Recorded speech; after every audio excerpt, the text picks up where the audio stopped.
Candeloro, bonsoir. Bonsoir. Bonsoir, merci d'être là. Alors vous êtes une personnalité simple et accessible, proche des gens avec un franc-parler qui vous a permis de vous démarquer. Vous êtes naturellement drôle, théâtral parfois. Vous êtes aussi quelqu'un qui peut se mettre en colère. Alors aujourd'hui, dans quel état d'esprit êtes-vous ? Philippe Candeloro est-il en paix ou en guerre ? Non, moi je pense que je suis plus souvent en paix qu'en guerre. C'est pas mon objectif principal de me mettre en guerre avec qui que ce soit. Je prends la vie comme elle arrive.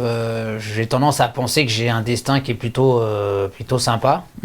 Donc j'essaie de pas le contrer. Et si on met des gens sur ma route, c'est que ça doit être pour une bonne raison. Voilà. Plus que pour une mauvaise. Donc on est en paix ce soir. Ouais, je pense. Ah, ça dépend de toi, Karim. Moi, je sais. Alors, est-ce que vous connaissez le concept de cette émission ? Alors, pas du tout. Je me laisse guider. Bon, c'est vrai qu'à la télé, on doit se dire vous. Mais bon, vu ton âge, vu le mien, bon. Toi, tu peux me vous voyer, moi, je peux te tutoyer. C'est vrai ? Moi, je vais rester dans le vouvoiement. Ouais, il faut. Pourquoi ? Parce que j'ai énormément de respect pour vous. Vous êtes une légende. La légende Philippe Candeloro, multiples médailles, est présent ce soir. Le concept de l'émission est très simple. C'est le calendrier de Karim Sebou. Et ce soir, ce sera le calendrier de Philippe Candeloro. Devant vous, un calendrier s'affiche composé de 30 cases. Derrière chacune d'entre elles se cache un petit bout de votre vie. Alors, Est-ce que l'homme aux multiples médailles est-il prêt à nous dévoiler une partie de sa vie ? Quel numéro choisissez-vous ? Le jour de ma naissance, le 17. Le 17. Eh bien, regardons ensemble ce qui s'y cache. Hello everyone. Bonjour, c'est moi Souria. Je tenais à envoyer un message à Philippe Candeloro. Oui, notre Philippe Candeloro national. Le Philippe, le grand Philippe. Oui, mais c'est pas seulement que. C'est un ami, c'est un proche. Ça fait partie de la famille pour moi. C'est comme le frère que je n'ai jamais eu. Nous avons traversé des hauts et des bas dans notre carrière. Nous avons voyagé dans le monde entier, découvert des choses incroyables. Et pourtant, Philippe est resté le même. Le pote qu'on adore, qui fait des vannes, qui rigole tout le temps. Et pourtant, Philippe a un cœur énorme. Et ça, c'est pas gagné pour tout le monde. Oui, surtout dans notre sport. Alors, je t'embrasse ou je l'embrasse bien fort. Et je suis vraiment fière de l'avoir connu et qu'il fasse partie de ma vie. Alors, ciao, ciao. Salut. Quelle gentille fille, la Souria, franchement. En fait, oui, elle a raison. On fait pas partie de la même famille, mais on a tout fait ensemble. À part des enfants. mais non, en fait, moi je dis c'est ma petite sœur de carrière, puisque à chaque fois qu'on est parti, que ce soit aux États-Unis, on a fait les mêmes championnats, les mêmes tournées. Par moments, il pouvait y avoir un petit peu de jalousie, parce qu'il y en avait un qui était plus applaudi que l'autre, mais moi je vivais mon truc. C'est vrai qu'elle a eu une maman qui n'était pas facile et souvent moi je rentrais un petit peu dans l'art de la maman pour que Souria puisse aussi vivre un petit peu plus librement. Et puis voilà, quand j'entends ce qu'elle me dit là, voilà, ça m'étonne pas parce que de toute façon on pense la même chose de l'un et de l'autre. En fait, on est là pour se soutenir. Si Souria demain elle a besoin de moi, je suis là. Et puis si j'ai besoin d'elle, voilà, on se serre les coudes tous les deux parce qu'on fait partie peut-être. Alors ça peut paraître un peu démago, mais je crois qu'on fait partie de la légende du patinage français. Donc on connaît tous Souria Bonali comme étant une des plus grandes patineuses de l'histoire. 9 fois championne de France, 10 médailles d'or, 5 titres de championne d'Europe, 3 médailles d'argent au championnat du monde senior. Philippe, vous le dites, vous attendiez un peu à un tel témoignage aussi fort. C'est un témoignage d'amour qu'on a entendu là. Oui, quelque part, oui, parce que Souria, c'est la première fois qu'elle me fait une déclaration comme ça. Alors en plus, la pauvre, comme elle vit beaucoup aux États-Unis, donc de temps en temps, reparler français, c'est plus complexe pour elle, parce que je pense que la déclaration sera encore beaucoup plus profonde en anglais, je pense, aujourd'hui. Oui, et vous êtes vous êtes les deux légendes. Légendes, on peut vous appeler les deux légendes. Les deux légendes on va dire les gens de l'extérieur nous appellent les légendes d'une période, d'une époque. On est très fiers de ça parce que effectivement aujourd'hui quand vous prononcez qui sont les patineurs les plus connus, on nous parle souvent de de Souria et de moi en même temps, puisqu'on est parti de la même période. Avant, c'était Katharina Witt. Il y a eu Brian Boitano, qui était un des meilleurs champions qu'on ait connu, Kurt Browning, mais ça parle aux gens d'une soixantaine d'années qui suivaient le patinage à l'époque, quand il était commenté encore par Léon Zitrone. Et il y a aussi la légende Soraya Bonali, on la connaît aussi pour son célèbre salto arrière, qui aujourd'hui est interdit dans la pratique. Alors, il était interdit à l'époque où elle faisait la compétition. Il n'est plus interdit. En fait, on nous l'interdisait, mais comme personne n'avait osé le faire en compétition, personne n'a jamais été sanctionné. Est-ce que c'est sa signature. C'était sa signature. Pour info, ce message qu'elle vous envoie, ce témoignage d'amour, il nous vient tout droit de Las Vegas. C'est quand même une exclusivité qu'elle nous donne et c'est quand même un... Voilà, comme quoi la magie du transport du média, c'est incroyable quand même. Exactement. C'était la première case. Et si on continuait, Philippe? Eh ben, je vais faire dans le calendrier s'affiche. C'est parti. Allez. Je sais pas, je vais continuer au 18. Tiens. Allez, le 18, que se cache-t-il derrière le 18? On regarde ensemble. Bonjour Philippe, Merde, tout d'abord je vas-y. trouve ça formidable que tu fasses cette émission avec Karim. Et puis la deuxième chose, c'est vrai que tu sais combien je t'apprécie. Ce fut le cas sur la glace, ce fut le cas et ça l'est toujours quand même aux commentaires et c'est encore plus le cas avec cette pièce de théâtre, Ça patine à Tokyo, qui nous rapproche tellement. Je t'embrasse. Alper Nelson. Nelson Montfort. 19 ans, on a bossé ensemble à France Télé, c'est un truc de malade parce que... Alors lui, il a bossé plus longtemps que ça, puisque je crois qu'il a fêté ses presque 50 ans d'antenne. Mais votre histoire, à vous deux, elle commence quand et comment? En fait, elle commence quand moi j'étais patineur, parce qu'en fait, il me commentait. D'accord. Donc, lui, vous connaissez, mais pas vous. Oui, enfin moi je le connaissais avec ses fameuses interviews, comme elles sont trop longues, le mec il se barre, le mec il n'a pas le temps de répondre. Notre histoire, elle commence quand je le connais lui en tant que commentateur sportif, qui m'interroge, qui me pose des questions. Et en plus dans le milieu, on disait, le mec il jacte tellement qu'en fait on l'avait surnommé mais le son moins fort. D'accord. dans notre milieu du patinage, et non, pas lui, il faudrait qu'il mette le son moins fort parce qu'il parle tout le temps et ça coupe la musique, tadadi dada. On va revenir à votre complémentarité.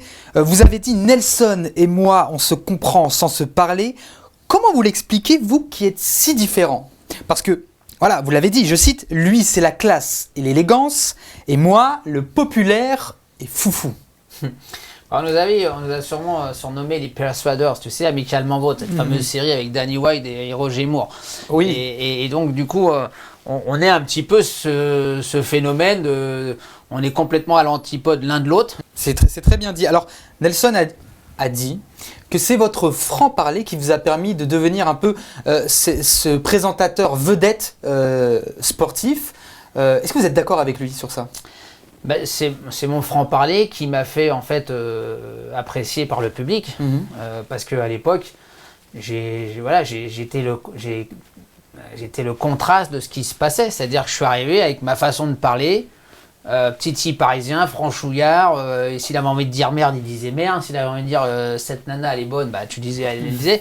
Donc en fait, les gens comprenaient mon langage. 70% du peuple, parce que j'appelle ça le peuple, moi je faisais partie du peuple. Mon père était maçon, ma mère comptable, je veux dire, on vivait dans une cité, donc 70% des gens qu'on côtoyait tous les jours, ils comprenaient de la manière dont je parlais. Après, les 15% de la haute bourgeoisie, la haute société dont Nelson peut-être côtoyait les endroits du soir, après voilà, t'as encore 15% qui se baladent, qui au fil du temps, moi je peux comprendre, parce qu'aujourd'hui quand je numérise pas mal de mes passages télé, je regarde, c'est vrai que les gens, je comprends maintenant un peu mieux quand les gens ils disaient ouais celui-là c'est quoi ce loupard, machin, il parle comme ça, nani, un petit franchouillard comme ça, titi parisien. En fait aujourd'hui, j'ai appris aussi peut-être à moins débiter, à être moins toujours en train de courir dans la parole, dans le côté où je provoque moins. Est-ce que ce côté-là... C'est normal, c'est l'âge aussi. Oui, bien sûr. Malheureusement, j'ai pris un petit peu de bouteille. Oui. Mais est-ce que c'est ce côté-là, Philippe, qui... Alors, vous avez travaillé pendant 19 ans, 19 années à France Télévisions et ça s'est arrêté brutalement.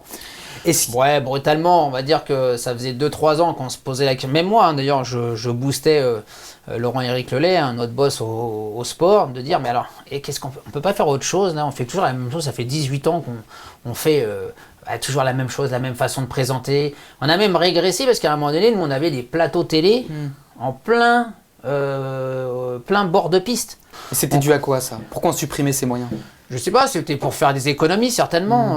Par exemple, on nous a dit, tiens, on vous envoie pas au Japon parce qu'il faut faire attention à l'empreinte carbone. J'ai dit, mais de toute façon, l'avion, qu'on soit dedans ou pas, l'avion il va partir quand même. Hein. Bien sûr. Et du coup, ce lien avec France Télévisions, il est complètement rompu ou vous avez encore un bon lien? Non, bon après nous, moi j'ai eu une rupture de contrat un petit peu sauvage. Donc parce qu'on nous a fait un préavis qui aurait dû durer 1 an, il a duré que 8 mois et on nous a remplacé avant la fin du préavis. Donc on a fait une petite tentative de négociation de sortie. Maintenant aujourd'hui c'est trois femmes qui nous remplacent et je vois et on entend que ça fait pas l'unanimité et ça perd un petit peu en audience. Donc moi ce qui me fait plus peur c'est, on pourrait toujours dire il critique, il est jaloux, il est aigri. Bien sûr. Peut-être, je dirais. Mais moi, ce qui m'embêterait plus, c'est qu'en fait, si l'audimat est de moins en moins important, ça veut dire que demain, France Télévisions va se poser la question de savoir s'il continue à diffuser du patinage. Et moi, ça a toujours été mon but. Pourquoi je sortais des... On a vu Nelson en vidéo. Un mot pour lui? Bah oui, mon Nelson, écoute, faudrait quand même que tu apprennes tes textes au théâtre. Hein.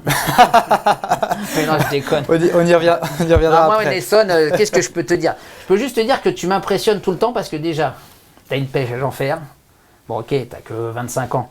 Mais t'as une super mémoire. T'es toujours barré à droite, à gauche, je te vois sur les réseaux. T'es là, tu te mets même à te mettre sur du TikTok et tout, franchement. Je pense que t'es un exemple. T'as un exemple on va dire, d'une personne qui vieillit bien. On passe tout de suite à une prochaine case. Le calendrier s'affiche. On continue dans votre lancée ou on part ailleurs? 19, allez. Allez, le 19, on regarde ensemble la case numéro 19. Bah voilà papa, on voulait te faire une petite vidéo pour te remercier d'être le super papa que tu es et te dire qu'on t'aimait très très fort. Merci à toi de ramener du pain tous les soirs. Merci à toi de nous emmener à la gare tous les jours, même quand c'est l'heure de la sieste. Et merci surtout pour sortir la chaîne tous les soirs. T'es un super papa, on t'aime. Oh, c'est trop mignon. C'est trop mignon. Je sais pas où elles ont fait ça, je reconnais pas l'endroit. C'est vrai? Ouais. En plus avec le chien. Effectivement, je me tape le chien tous les soirs. Le chien, il n'était pas à moi au départ. Il était à la dernière, là, Talia, qui fait le petit message. D'accord. Voilà. Aujourd'hui, c'est vous qui... Et oui. Puis mes 3 filles, c'est mes 3 princesses. Voilà. Hein. Vous avez 3 filles, Philippe Candeloro. Ont-elles choisi le même chemin que papa? Non, pas du tout. Alors en fait, j'ai pas de sportif dans la famille. On peut considérer Maya, qui est la deuxième. Luna, c'est pas la fille sportive qu'on aimerait voir de la part d'une danseuse qui était Olivia et d'un patineur médaillé olympique. J'ai pas poussé, j'ai pas insisté. On voyait très bien que Luna était plus une intellectuelle avec une réflexion légèrement différente. Aujourd'hui, on pourrait la qualifier plus facilement d'HPI parce qu'on a découvert ces 10 dernières années ce qu'était un HPI. Oui. C'est pas... nous sommes des guides, mais on n'est pas des tortionnaires pour leur dire tu vas faire ça. Bien sûr. La dernière, aujourd'hui, elle est plus dans une complication, on va dire, comme beaucoup de jeunes aujourd'hui, c'est l'anxiété, c'est la peur un peu de tout le monde, parce qu'elles prennent les transports en commun, tu vois, donc... Et elle a décidé de faire des études à long terme. Alors, en parlant de famille, donc vous l'avez découvert, c'est la case famille. En 91, vous rencontrez Olivia, qui deviendra votre épouse en 98. Et ce n'est pas un mariage anodin, car ça s'est passé sur une patinoire. C'est incroyable ça. En fait, moi, j'ai vécu beaucoup de choses sur la piste. Olivia était une danseuse, mais après, elle est devenue chorégraphe spécialisée dans les ballets sur glace. D'accord. Donc, de par notre métier, de ce qu'on côtoyait, tout ça, on a trouvé ça original de faire une cérémonie sur glace. On a trouvé un prêtre, Pierre de Besançon, du côté d'Orléans, qui nous a été proposé, qui a bien accepté de vouloir déplacer son hôtel jusqu'à dans une patinoire.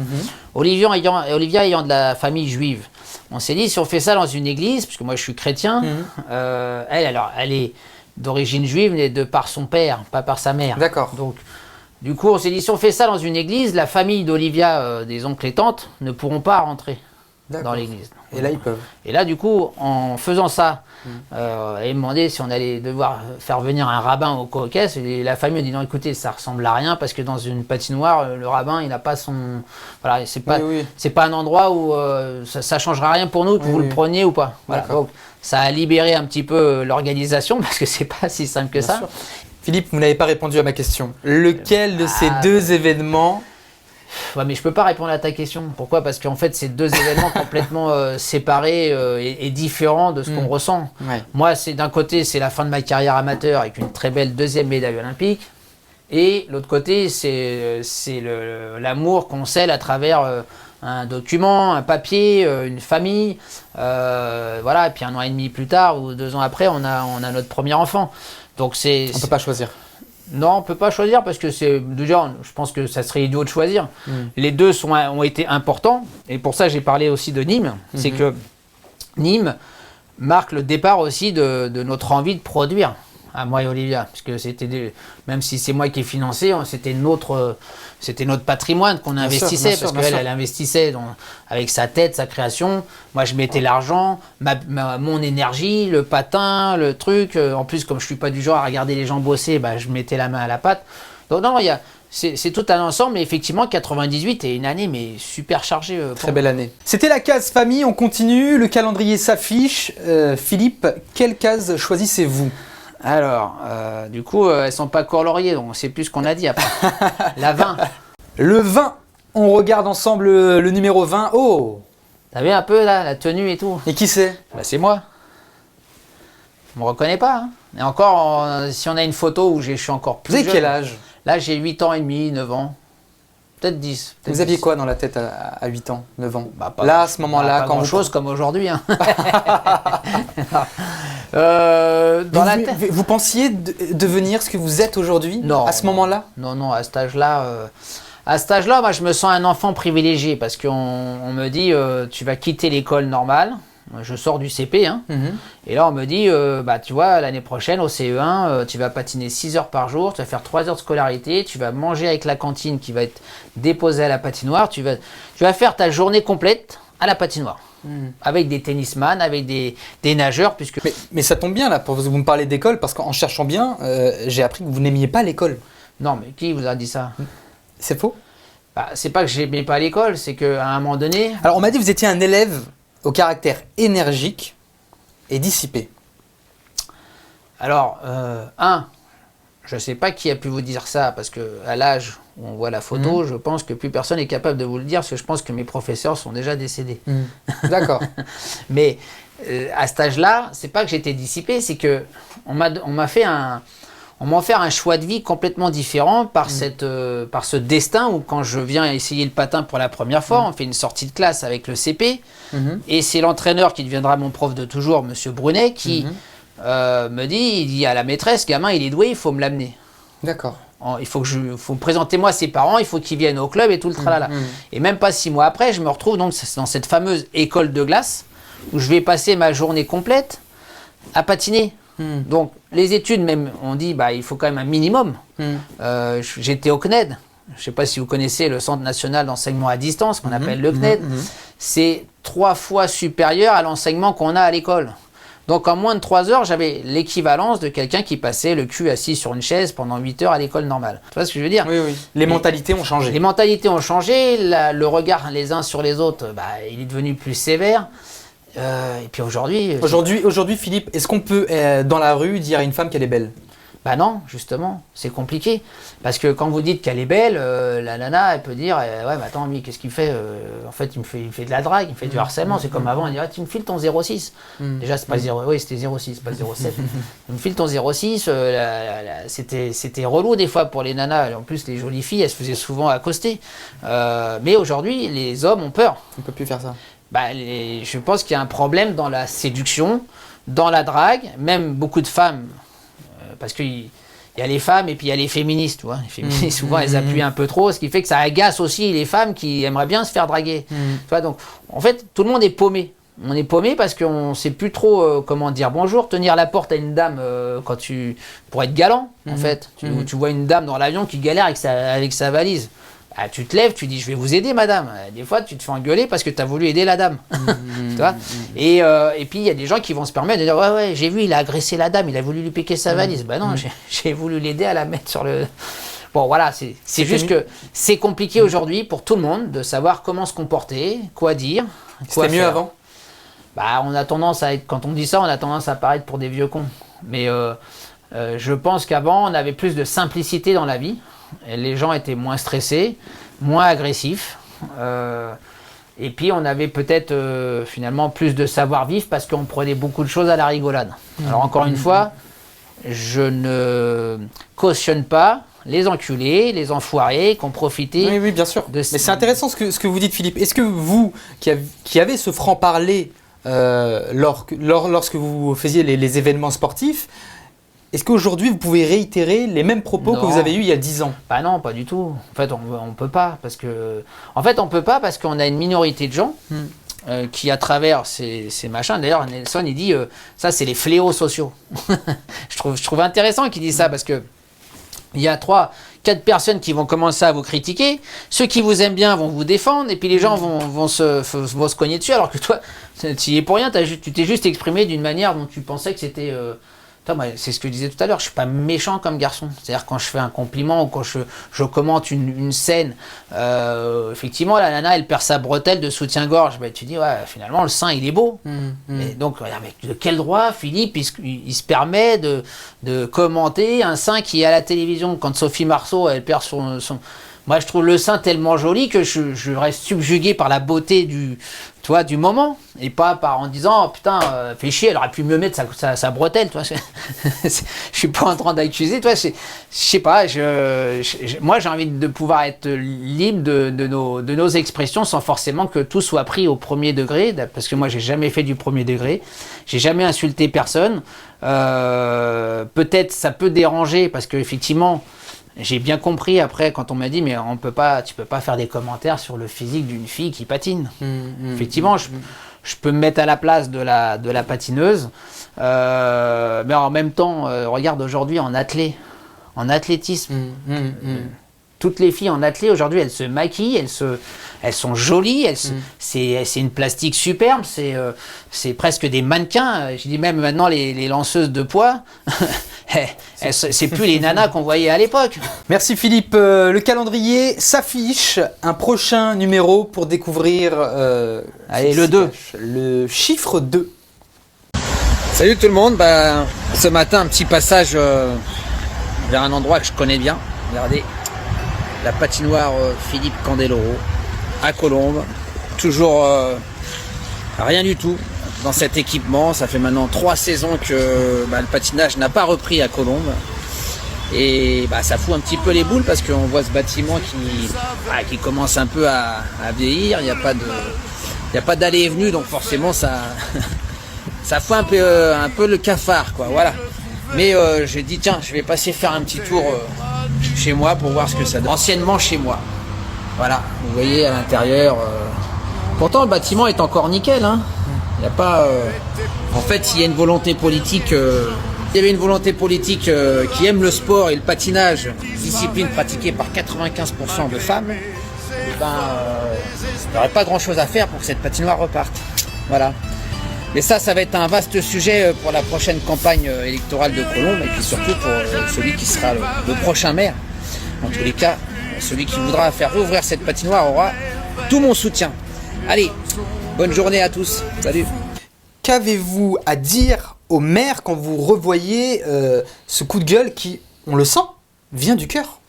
Il veut du cœur et puis aujourd'hui j'aimerais l'insulter ce maire, mais donc on peut pas parce qu'aujourd'hui ça serait de la diffamation, ça serait voilà, mais le mec il est pas intelligent, c'est pas possible. On a viré 650 licenciés de cette patinoire juste pour une idée, parce que c'était un ancien socialiste qui est passé chez les Verts. Donc ce gars il se dit il y a 15 ans j'ai pas réussi à fermer la patinoire, là il va dire je vais les réussir à fermer. Voilà, il est content parce qu'il a réussi à fermer la patinoire. En tant que Vert. C'était personnel alors ? Un, je pense que c'était personnel. Et deux, il n'a pas pensé à sa ville, ni à la population de gens qui venaient dans cette patinoire. C'était 30 000 personnes qui patinent quand même toute l'année. Hein. Enfin, je veux dire, toute l'année, il y a un passage de 30 000 personnes. Allez, il prenait 4 millions. ça faisait 10 ans d'ouverture supplémentaire pour la patinoire. C'était ma D'accord. prochaine question, la solution que vous avez à proposer à la commune pour sauver cette patinoire Non, qui mais n'est déjà- pas, c'est pas complètement mort, j'ai envie de dire, non? Alors, on va dire que la patinoire aujourd'hui, le bâtiment, il est là. Comme on est sur une zone inondable, elle ne peut pas être détruite pour reconstruire quelque chose de nouveau. Pas de foncier, pas d'immeuble où on peut faire de l'habitation, ça c'est sûr.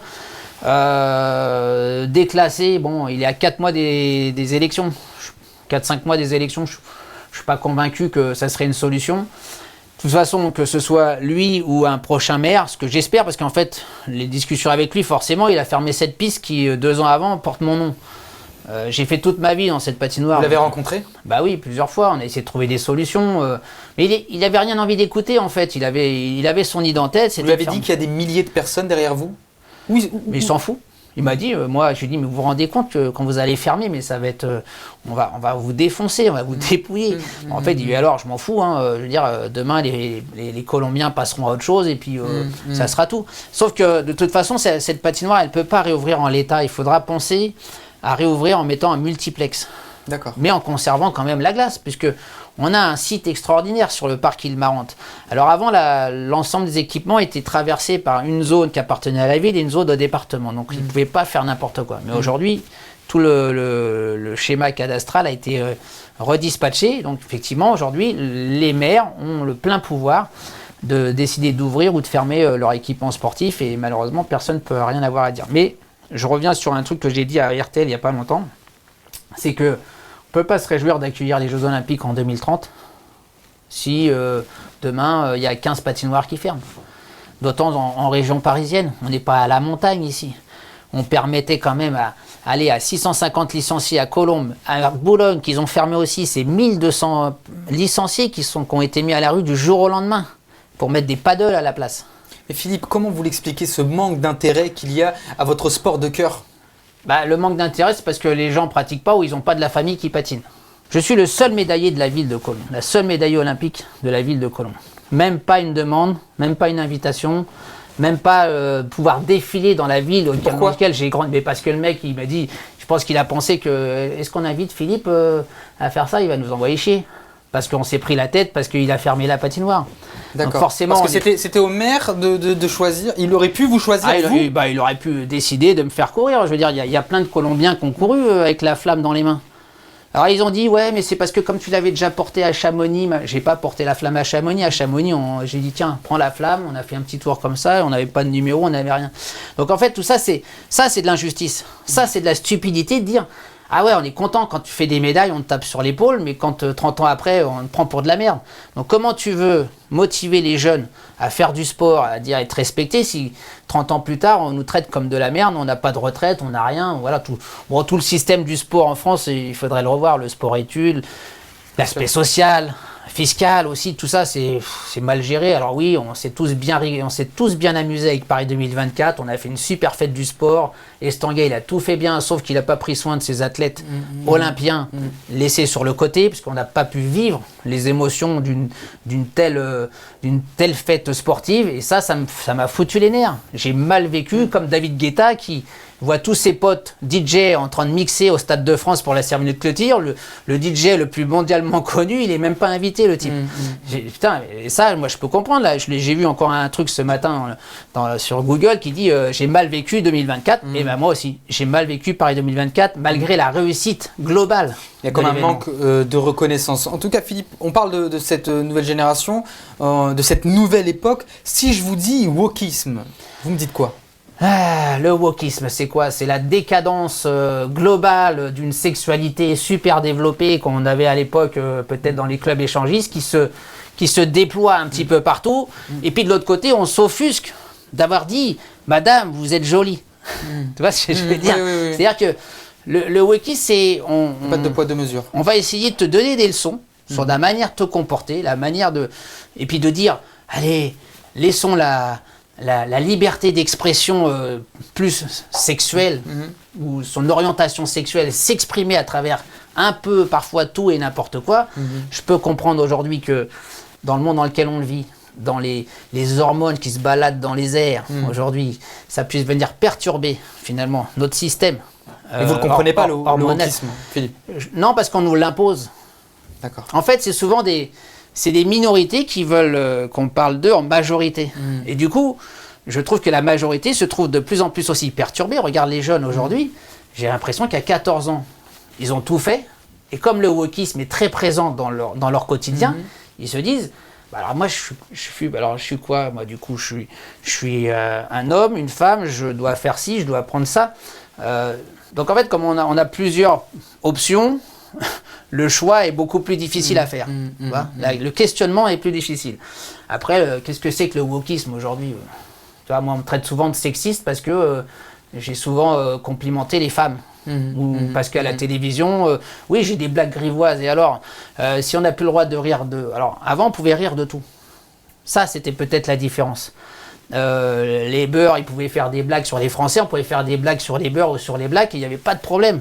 Aujourd'hui, la liberté d'expression n'est plus ce qu'elle était. On continue avec le calendrier de Philippe Candeloro. Prochaine case à dévoiler. Allez, l'as. Allez, numéro 1, on regarde ce qui s'y cache.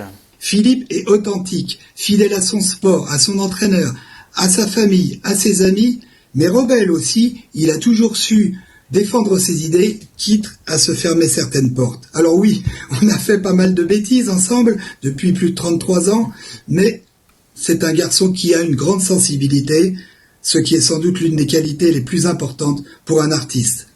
Je t'embrasse, Poney. Alain Leblond. C'est votre agent, c'est votre ami. Il dit même que c'est votre frère. J'ai jamais aimé le mot agent en fait, parce que le mot agent pour moi a une emprise sur ta décision de vie et sur la manière dont il parle de toi, ou il te fait en fait l'image qu'il peut donner de toi aux gens avec qui tu vas négocier des contrats, des choses comme ça. Oui, bien sûr. Moi, je l'ai toujours plus pris comme un conseiller audiovisuel, puisque j'aime bien gérer ma vie.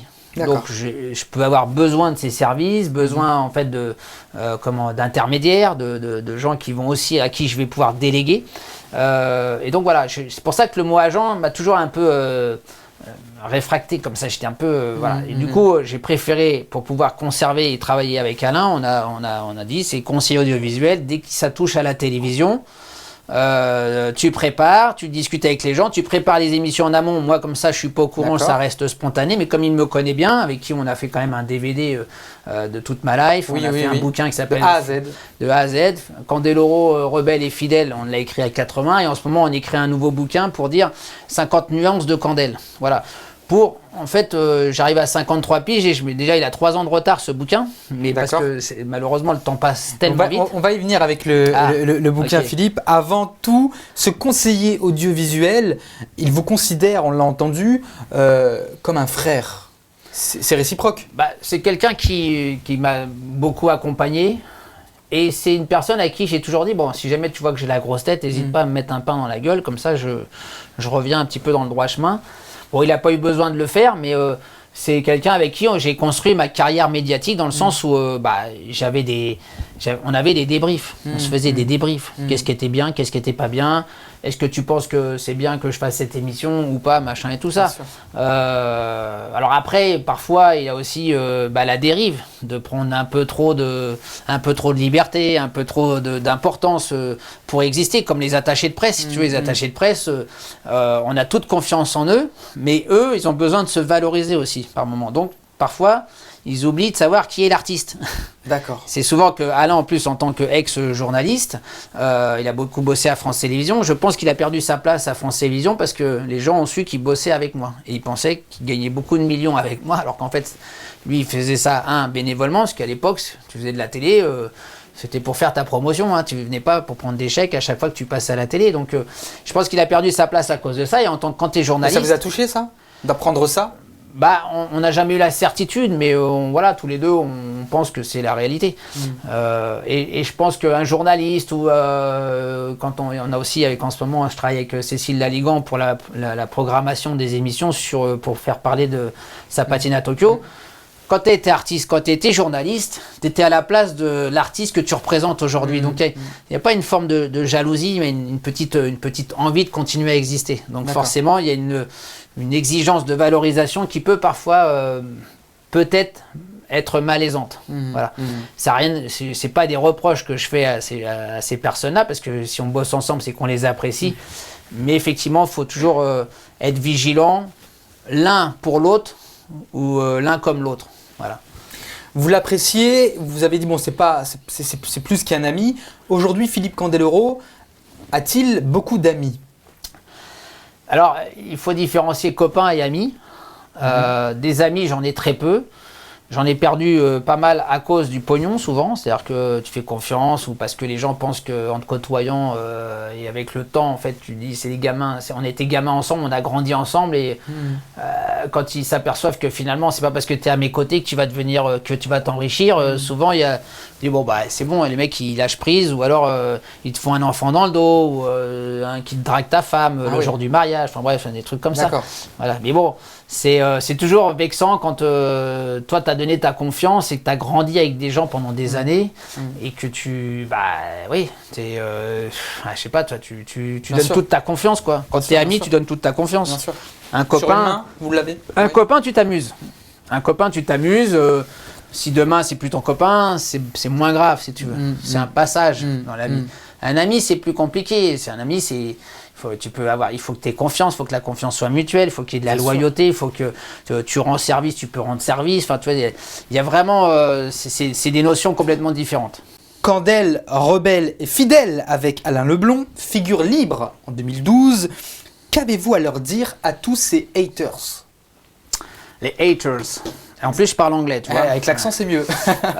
En fait, non, mais je peux pas dire et affirmer que j'écris bien. C'est-à-dire que j'ai quelques lacunes sur l'orthographe, la grammaire, les trucs de syntaxe et tout ça, parce que j'écris souvent. Il y a quand même même des journalistes, des médias qui vous ont dénigré, alors que vous êtes quand même un homme intelligent, vous êtes écrivain. Vous avez sorti des livres? J'ai produit des choses. Donc, celui qui fait rien, forcément, il fait pas de bêtises. Hein. Bien sûr. On peut pas le critiquer. Hein. Donc, après, il y a les jaloux. Mais moi, je pars du principe que dans ma vie, je crois que j'ai envie de laisser une trace de du passage. Si ça peut aider certains, si ça peut leur rendre service, si ça peut à un moment donné les aider à passer un bon moment parce qu'ils lisent un bouquin qui est intéressant et différent, parce que j'ai toujours voulu faire des choses un peu originales. Le pic à glace, par exemple, je suis pas un auteur de fiction, moi. C'est-à-dire, on m'a mis un jour, il y a un auditeur qui me dit, ça te vous dirait pas d'écrire une fiction sur le patinage? Je dis, attends, il y a des trucs super, vous savez quoi? Je dis, en plus, cette fiction, on va l'écrire comme si on écrivait une fiction pour Netflix. Donc tu vois, déjà dans ma tête, je me dis, en fait, on va écrire un bouquin en donnant l'impression qu'il est réalisable pour une saison sur Netflix, avec plusieurs épisodes. Donc le pic à glace, c'est une période où on dit, tiens, il y a un meurtre dès le départ. En plus, j'essaye d'être le plus proche possible. Donc une vraie intrigue. Une vraie intrigue, mais qui est très proche de notre milieu. C'est-à-dire que je mélange des personnalités du monde du patinage international et on en fait une histoire à bracadabranque parce que on a notre président qui se fait assassiner dès le départ. Mais comme ce président qui a plusieurs facettes, était détestable par beaucoup de gens, en fait, on n'arrive pas à trouver le coupable parce que on va dire que 90% du milieu aurait envie de le dépouiller. Et du coup, bon, c'est quelque chose que, bon, ça s'est pas fait, mais par exemple, l'affaire à Beatball avec les violences sexuelles et tout ça, aurait pu être une saison 2. D'accord.